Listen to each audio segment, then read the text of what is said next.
Alright everyone, welcome back to Call of Duty, and this video is going to be a little bit different. I just want to talk about the beta for Modern Warfare 2. You see it in the background, it's going to be in the background for the whole video. A little over 2 weeks ago, I made a video talking about all the things I want and hope for the new Call of Duty Modern Warfare 2, which releases in almost exactly a month from now. And I want to talk about the beta and whether it checked those things off the list or not. Now, of course, it is a beta, so I'm not putting too much stock into it because things can change for the full release, but I still wanted to go over everything that I talked about in that other video and whether the beta is promising in those aspects or not. Now, the first thing I talked about in my previous video were the maps. One of the biggest issues with Vanguard, and Black Ops Cold War to an extent as well, were the maps. They were poorly designed and they weren't fun to play on. And neither of those two games had their signature maps like every Call of Duty does, right? Every Call of Duty has their signature maps, whether it's Terminal or Raid or Crash, Dome, whatever the map is. There's signature maps to almost every Call of Duty, except the last two feel like they don't really have those, right? The original maps to those games that were made originally for those games just weren't made well. They didn't flow well. They didn't feel good to play on. They didn't look great. So they weren't really memorable. The ones you remember are the ones they brought back for nostalgia purposes, like Dome, like Border Town, that were brought back to those games from the older games, and those were the memorable maps. And that's fine, you can have those, and reportedly Terminal's coming to Modern Warfare 2, and I love that. Terminal's one of my favorite maps of all time, but it needs to have good original maps that are well designed and flow extremely well. Now, this is a big time check mark off the list.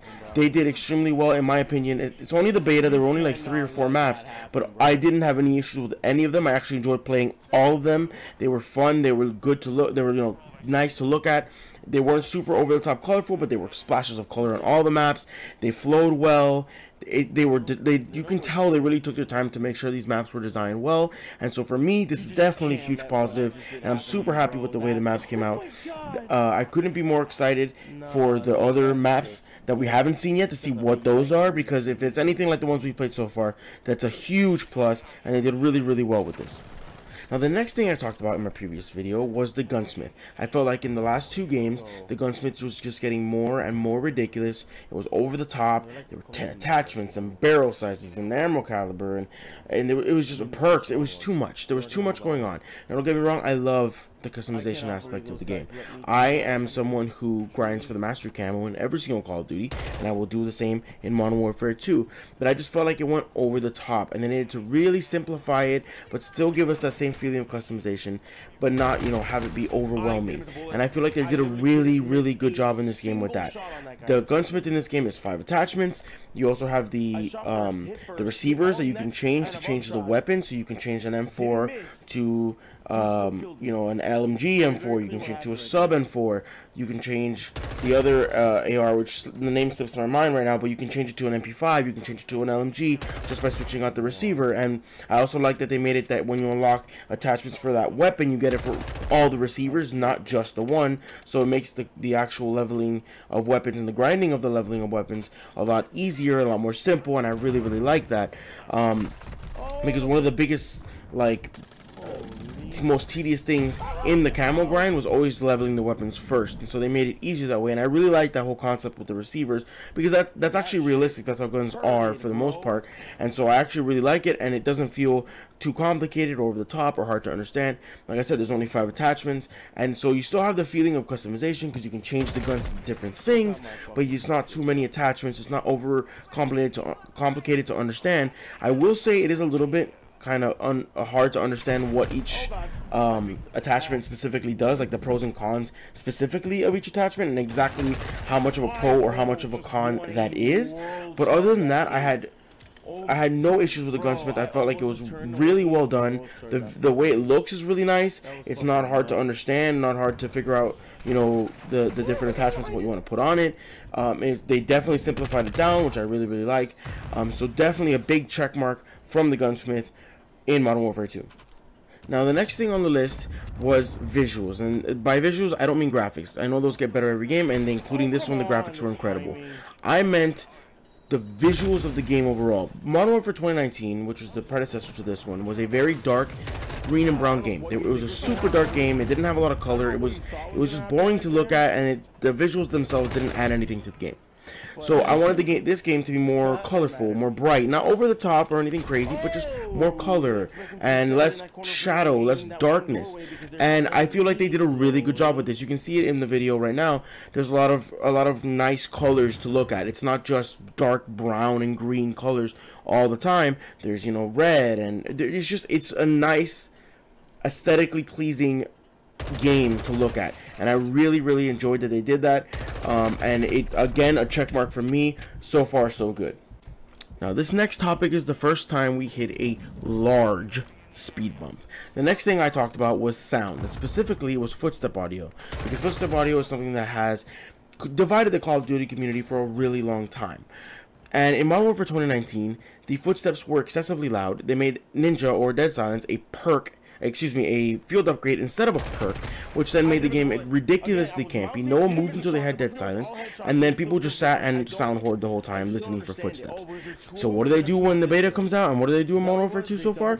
They make the footsteps ridiculously loud, and Dead Silence is a field upgrade again. And I just don't understand it. I don't get it, right? Like, I don't get it, because all it does is make it so people don't move. And you saw it in the beta. Like, if you played the beta and you're any decent at the game, right, the moment skill-based matchmaking clicks after the first like 3 or 4 games, you couldn't move. Every time you moved, it felt like you were being pre-aimed around every corner. You're like, are these people cheating? Like, how do they know I'm there? No, they're just sitting in a corner with their headphones cranked to 1,000,000, listening to footsteps, because you could hear them from across the map, to the point where the developers, after the first weekend of the beta, acknowledged it was an issue and that they were going to lower the footstep audio for the second week of the beta, which they did, but it was still way too loud. It didn't do nearly enough, because you still can hear people across the map, and it's not okay. It ruins the flow of the game, which already had a really good flow because the maps flow well, the movement is great, but instead you ruin that by doing exactly what everyone hated from the first game. You know, it's like they don't learn from their mistakes. They don't really listen to the community, and it's frustrating, especially because they heard what we said after the first weekend of the beta and basically said they weren't going to change it. And it's heartbreaking, because to me, this is something that can really hurt this game. And if this game starts going down the tube, Call of Duty itself will go down the tube, because there isn't going to be another one for 2 years. So it's not like, oh, okay, I'll stop playing like I did. I'll stop playing COD. I'll play, you know, Apex or whatever for 6 months. The new COD will come out, and then I'll go back to COD. No, there'll be a year and a half till the next COD. So you'll move on. You'll find a different game, and when the next one comes out, it's like, whatever, I'll try it, I guess. And so it's gonna ruin Call of Duty, because the only people who enjoy having this the way it is people who sit in rooms, who sit in corners, who don't move. And I know you're thinking, well, look at the video behind you, you're literally doing exactly what you're saying. Yeah, because you have to.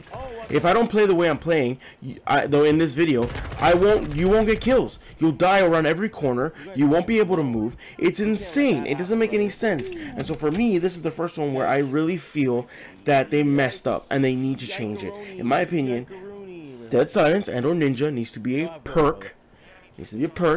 And the footstep audio needs to be way lower. It is too loud. I get it if you want them to be able to hear you, like, let's say in the same room or within a certain distance, 15 meters, 20 meters. You can literally hear people across the map, and that's not an exaggeration. That's not hyperbole. You can hear them across the map. If you sit in a corner and there happens to not be any gunfire, you can literally hear people across the map. It is insane, and they need to fix it, because it is a major issue. So this is the first one where they get an X with a little bit of an asterisk next to it, incomplete, because this is something that can change for the full release. But right now, it's an X, and it needs to be fixed. Now, one of the other topics that I talked about in my other video was skill-based matchmaking and team balancing. Now, this is an extremely controversial topic. People saying it should be in the game, people saying it shouldn't be in the game. I'm not going to sit here and say, take out skill-based matchmaking, it shouldn't be in the game. I know they're not going to take it out, so it's pointless to even argue that. What I said was they should loosen skill-based matchmaking. Now, they should loosen skill-based matchmaking specifically in pubs. In ranked, there should 100% be skill-based matchmaking. You should be matched up against people of your skill every single time in ranked, because that is why you play ranked. In pubs, however, there shouldn't be skill-based matchmaking, but I know they're not going to take it out, so it should just be loose skill-based matchmaking.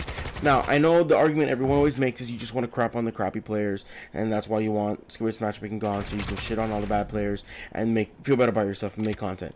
No, the reason that you don't want skill-based matchmaking or extremely loose skill-based matchmaking is because it gives you variety, right? If sometimes you're going to go into a match and you're going to be like, oh, there's like 3 or 4 really good players on the other team. I got to sweat. Let me put on the meta class. Let me try hard. Let me test my skill and see if I can beat these guys because I think I'm as good as they are or better, right? And then sometimes you get in a game and be like, oh, these guys aren't that great. I can actually try out some fun stuff. I can try outside of the meta weapons. I can try meme strats. I can do whatever. The problem with skill-based matchmaking, and especially the way it is now, is you're not allowed to have fun. Because since everyone is your same skill level, everyone else is going to be using meta weapons. Everyone else is going to be using, the meta strategies. So if they're the same skill level as you and you don't use those same meta weapons and meta strategies, you will get shit on consistently. So it makes it to the point where you can't have variety. You always have to use the same guns, the same attachments, the same throwables, the same perks, the same kill streaks.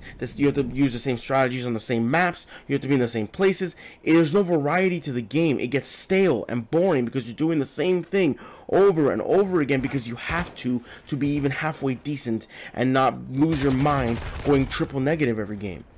And it's not because you're bad at the game, you're equal skill level with everyone in that lobby. It's because you're using weapons that aren't meta to people who are. A perfect example of this is Modern Warfare 2019, right? There are so many times where I would go into a match and I'm like, oh, I want to try something fun this game. Let me try out, Hipfire Uzi class this game or something, right? Something completely off meta, right? The Uzi was good, but Hipfire Uzi is not. So Hipfire Uzi meta, whatever. Something completely off meta that you want to try out. You get into a match and the first thing you die to is a 725. You're like, oh great, these kids are sweats. I'm never gonna be able to do any of, try any of these guns or use any of these fun strats, right? Then you go back in again. You're like, no, I'm gonna keep trying it. You die to an M4, then you die to a 725. You die to an M4. You die to an M4, and you're like, you know what? Screw it. I'm putting on my 725 and M4, and that's all you use every single match, and it gets boring and there's no variety. So to me, it really, really, really would benefit the game if they just loosen skill-based matchmaking in pubs. Ranked should 100% have skill-based matchmaking. I want to say that again. Ranked should 100% have skill-based matchmaking, but pubs should either not have it at all, but I know that's not going to happen. They should have loose skill-based matchmaking, because that would make the game more fun for everyone. Now, the last thing I want to touch on that I talked about in my previous video is time to kill. I felt like the time to kill in Modern Warfare 2019 was exceedingly fast, and it needed to be way longer than that. But I also felt like it didn't need to be as long as Black Ops Cold War because that was too long. It needed to be somewhere in the middle where it didn't feel like you were killing people in one bullet, but at the same time it didn't feel like you had to empty an entire clip just to kill one person. Now, in this game, and in the beta so far, the time to kill is ridiculously fast. Once again, it is too fast, and the headshot multiplier makes it even worse. You literally will shoot somebody, hit them like once or twice, and then all of a sudden you get one bulleted, and it's not because they are like some crazy cracked out, G Fuel stored in gamer. It's because you hit them, they flinch up and hit your head, and you die in one shot because the headshot multiplier is insane. It needs to be brought way down, and the time to kill also needs to be extended. It is too short. It feels like you're playing hardcore in core. I don't even know what hardcore would be in this game. It's the same thing. There's no difference. You saw it right there, right in that clip. I died in a millisecond. It is too short. It needs to be made longer, because if not, I'm telling you, if you don't make these changes, this game is gonna have issues, because it's not fun to play. You can't even react. You literally die so fast. You saw it again right there. You just die way too quickly. So another one that gets an X from me with a little asterisk for incomplete for the full release. Now, before I wrap this video up, I do want to talk about some things that I didn't talk about in my previous video, but I feel like need to be addressed in this video. So first thing I want to talk about is the movement. So in Modern Warfare 2 and in the beta, obviously, they removed slide canceling. Now, I personally am happy with this. Slide canceling was something that I just never was comfortable with myself, and I just felt like it made the movement a little janky sometimes, and I didn't really, I wasn't really a slide cancel enjoyer myself. So for me, I'm kind of glad it's gone. The movement in this game feels great. It will take a little getting used to if you're used to slide canceling all the time for everything. But I still feel like the movement is great, and I really agree with that decision to take out slide canceling. So that's a check mark for sure. The next thing I want to talk about, that I didn't talk about in my previous video, is that they changed the perk system. Now, this one's something that people were mad about as well. They made a thing called a perk package, which you select certain perks that are different tiers. There's like ultimate perks, second tier perks, first tier perks, and you earn them slowly throughout your match. I hate it, and I'll explain why. the reason that I hate it is because it takes so long to get any of the ultimate perks that there's no point in even really using them, right? Ghost, for example, ultimate perk. There's always UAVs around, always. You don't get Ghost until like 3/4 of the way into the match. They realized this in the first weekend of the beta and said, we're going to make it so you earn it quicker for the second weekend. Second weekend, it still takes you about halfway through the match to even get Ghost. I don't understand why they have to do these things where they try to fix things that aren't broken.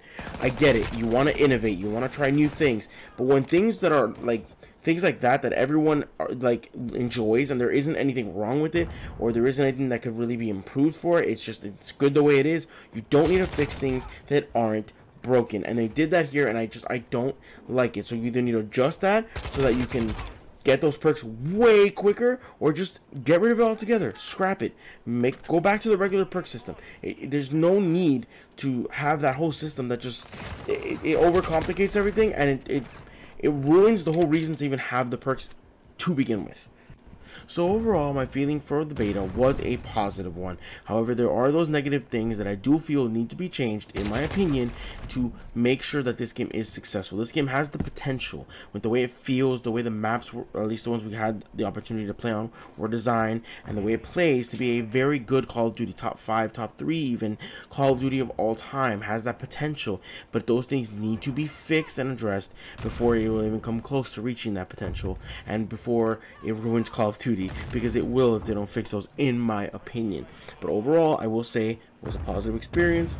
There were times where I got mad, people were just listening to my footsteps. I didn't play for the last like day and a half of the beta because of it, but if they fix those things, this Call of Duty has so much potential, and I'm still cautiously optimistic that they will. So if you guys have anything else that I missed that you want to bring up, go ahead and drop it in the comments. I'm really interested to find out what it is that you guys want in the COD. But that's where this video will end. Thank you guys so much for watching. If you enjoyed it, make sure to drop a like, make sure to subscribe, hit that little notification bell. I post pretty much every single day, and as always, I will see you guys in the next one.